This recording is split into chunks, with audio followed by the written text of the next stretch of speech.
จูเมน18 องศาเวลาจากโมง7 โมงอะเอาสวัสดีพี่น้องเลยตอนนี้กำลังย่างกลับบ้านพี่น้อง18 องศาลบพี่น้องวันนี้อากาศยามแรงพี่น้องเลยสำหรับพี่น้องทางลาวบ้านเฮาถ้ามาใส่ยูรัสเซียพี่น้องเลยก็มีส่วนดีหลายอย่างพี่น้องถ้าเอามายูรัสเซียนี่ก็มีส่วนดีหลายอย่างเลยพี่น้องถ้าสำหรับที่เขาเคยอาศัยอยู่นี้พี่น้องเลยถ้าน้องๆรุ่นไม่กำลังที่มาศึกษาเฮียนอยู่พี่เราก็อยากฝากบอกว่าถ้ามาเฮียนก็ดีพี่น้องเลยอยู่ประเทศรัสเซียนะสำหรับเมืองนี้ได้แต่เมืองอื่นเขากับบูฮู้เพราะว่ามันห่างไกลกันเขากับบูฮู้พี่น้องว่ามันชีวิตยังไงการใช้ชีวิตที่แตกต่างกันแนวไหนสำหรับเมืองเขาที่อาศัยอยู่นี่พี่น้องเลยถือว่าเป็นสินค้าบอกเป็นอาหารการกินอยู่พี่ก็ถือว่าโบแหงพี่น้องเลยแต่อากาศเมืองนี้ถือว่าหนาวก่อนอยู่เมืองหลวงมอสโกพี่น้องเลยหรือว่าเป็นเซนต์ปีเตอร์สิก็ถือว่าเมืองนี้หนาวกว่าพี่น้องเลยอาหารการกินเมืองนี้จะใช้ชีวิตแบบปกติเลยพี่น้องธรรมดาแบบคล้ายๆบ้านเขาเลยสินค้าอาหารที่เวลาเข้าไปตลาดนี่เพิ่นก็สิดีนะเฮาหลายพี่น้องแม่ค้าที่เพิ่นลึงกับเฮาเนาะพี่น้องเพราะว่าเฮาก็มาอยู่หลายฟ้าหลายปีบางอย่างเพิ่นก็น่าจะแถมให้เฮาฟรีเลยพี่น้องเลยเมื่อก่อนเนี่ยเพิ่นฟรีให้เฮานี่บอกหลายแนวจะเป็นแบบคูคนาบ่สิเป็นอันเครื่องในงัวนะที่บ้านเพิ่นบ่จิตนะบางทีเพิ่นอยากเอาให้เฮาลาพี่น้องแต่เดี๋ยวนี้เพิ่นเริ่มขายแล้วพี่น้องเห็นคนลาวกินดีแล้วเพิ่นก็เริ่มขายแล้วได้พี่น้องเลย เป็นคูคนาแต่ถ้าเป็นนางหมูที่เขายักเอามาทอดเอ็ดอันเคียบกินนะคือบ้านเขาเนาะคนเอ็ดเคียบทอดเคียบกินทันก็ได้พี่น้องเลยคือว่าเข้าไปตลาดกันไล่คลิปไหลอันพี่น้องที่ใช้ชีวิตอยู่เมืองนี้พี่น้องจูเม่นนี่คือว่าการไปตลาดกันยังก็ถือว่าดีพี่น้องบ่ดีแต่อากาศเยือกเย็นพี่น้องเลยเมืองนี้นะคือว่าในช่วงฤดูหนาวนี้อากาศจะติดลบตลอดเลยพี่น้องเลยแล้วก็บ่ได้ลบน้อยพี่น้องลบหลายอีกสำหรับเมืองนี้ได้สูงสุดน่าจะฮอตอัน38-40 องศาเมืองนี้พี่น้องจะบ่เคยฮอต50จักเถื่อลบสูงสุดบ่ฮอต50พี่น้องเมืองนี้ ตอนนี้กำลังย่างกลับบ้านพี่น้องเลยไปย่างลิ้นย่างหัวมาแล้วกันย่างกลับบ้านแล้วกันอยากเอ็ดคลิปแบบเพื่อรุ่นน้องที่กำลังที่มาศึกษาเรียนอยู่พี่สิก็เพื่อได้ฮู้น้ำกันพี่น้องเลยการใช้ชีวิตอยู่พี่เมืองหนาวก็มีหลายสิ่งหลายอย่างที่เขาบูฮู้มาทับอิฐกันแน่นอนแม่นพี่น้องเลยมาทับอิฐนี่ชีวิตลำบากหลายพี่น้องถ้าเขามาทับอิฐเนาะเขาบูฮู้อย่างเด้นึ่งกันภาษาปากเว้ากับเขาบูฮู้เด้มาทับอิฐกระสียุ่งยากหลายอย่างแต่เขามาอยู่โดนไปมันก็ลึ่งพี่น้องเลยลึ่งแล้วก็อาจารย์เพิ่นก็ช่วยเขาสิ่งใดเขาบูฮู้แล้วก็เพิ่นก็พาเขาไปที่ลิ้นว่าปีทำอิฐนี่เขาจะได้ไปเที่ยวหลายอาจารย์จะพาเขาไปเที่ยวในเมืองไปห้านไปอย่างเพิ่นอยากให้เขาฮู้เวลาการใช้ชีวิตให้มันง่ายเพราะว่าเขาฮู้แล้วเขาก็จะฮู้ไปฮู้มาพี่น้องเอ้ยถ้าแม่นพี่น้องคนลาวหรือว่าน้องๆที่กำลังเล่นมาเฮียนมาศึกษาอยู่รัสเซียพี่น้องเอ้ยก็ถือว่ามาศึกษาก็ดีพี่น้องเอ้ยเพราะว่ามันเป็นอนาคตของเขาบ่มาเฮียนก็สิบ่ได้พี่น้องเอ้ยเพราะว่ามันเป็นหน้าที่ของเขาอยู่แล้วต้องได้ศึกษาเฮียนทุกคน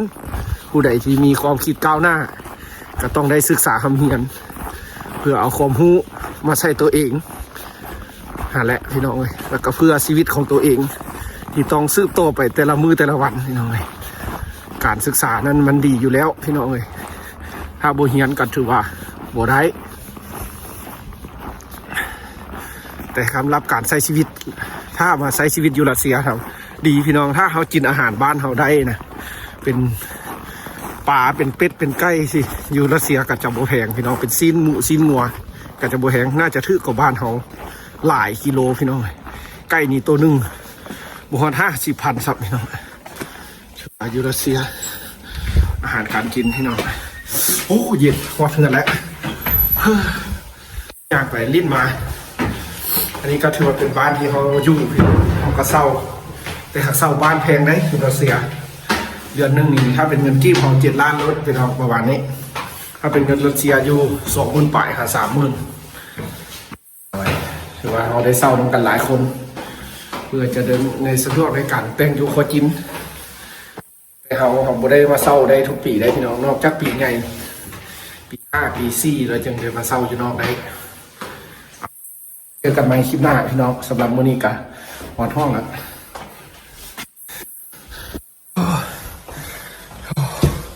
มือจนเย็นแข็งตึกเอามื้อนี้3-4 คนพี่น้องเลยสิพากันย่างไปเบิ่งอันเป็นแบบแม่น้ำที่แบบมันกลายเป็นน้ำแข็งหมดพี่น้องเลยเดี๋ยวสิพาไปย่างเบิ่งอยู่รัสเซียน้ำเป็นน้ำแข็งไปหมดเลยในฤดูนี้พี่น้องเลยโอ้ลมหนาวต้นไม้จนขาวเปื้อดินแดนหนาวมาเห็นแล้วจังหวะหูพี่น้องเอ้ยรัสเซียเมืองหนาว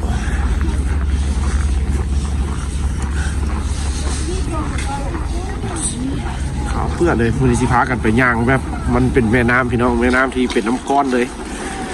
ไปท้ากันไปย่างลิ้นมือพักของเฮียนพี่น้องเอ้ยพักของเฮียนเราสิพาไปย่างลิ้นย่างหัวที่รัสเซียเมืองเด็กน้อยบ้านเถิด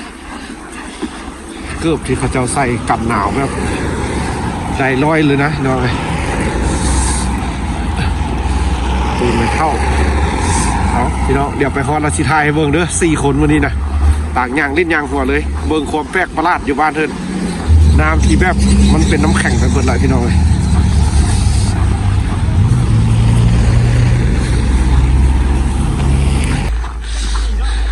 ชีพากันลุกไปเที่ยวทะเลสาบพันวาดิทะเลสาบน้ำแข็งอยู่รัสเซียไปทะเลน้อย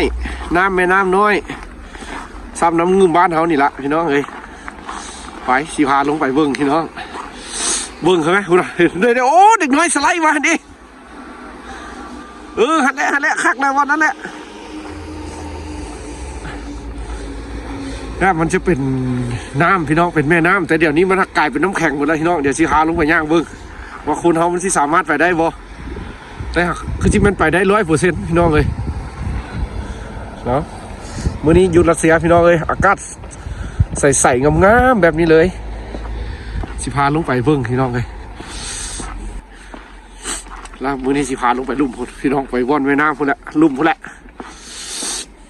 กำลังย่างลงคันไดพี่น้องเลย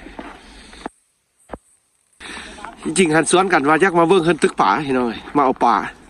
จะเอาป่าไปขายบ่เอาอย่างขนาดพี่น้องครับโบเห็ดลักษีไทยอยู่อันบอนมันเป็นน้ำแข็งให้เบิ้งพี่น้องเลยเพราะว่าเขาสามารถคนนี่หัวไปได้สบายเลยไปได้สะดวกสบายไปทางลงนี่ใส่ทางลงเลยนี่เด้ทางลงนะโอ้ขักอยู่หนาวบ่ล่ะคมเย็นลบเท่าไหร่มื้อนี้เบิ่งดูจุ้ยเบิ่งอุณหภูมิดูลบ14องศาธรรมดา14นะลบ14องศาไปลงไปแล้วไหมลงไปได้วะทะเลน้ำจืดเห็นว่าว้าความหนาวใจแท้ก็จะเห็นเวลาเพื่อนเอาป่าให้น้องเลยใส่เบ็ดใส่หย่อนขึ้นหาป่าลงไปได้บ่ล่ะได้ปะไปโอ้เย็นพิลึกเลยคนลาวสิสู้อากาศเย็นๆได้บ่นี่เนาะไปนี่มันเขาพัดทางมาโบล่มดิปอว้าขอดมึงดูมาเย็นมือขนาดเลย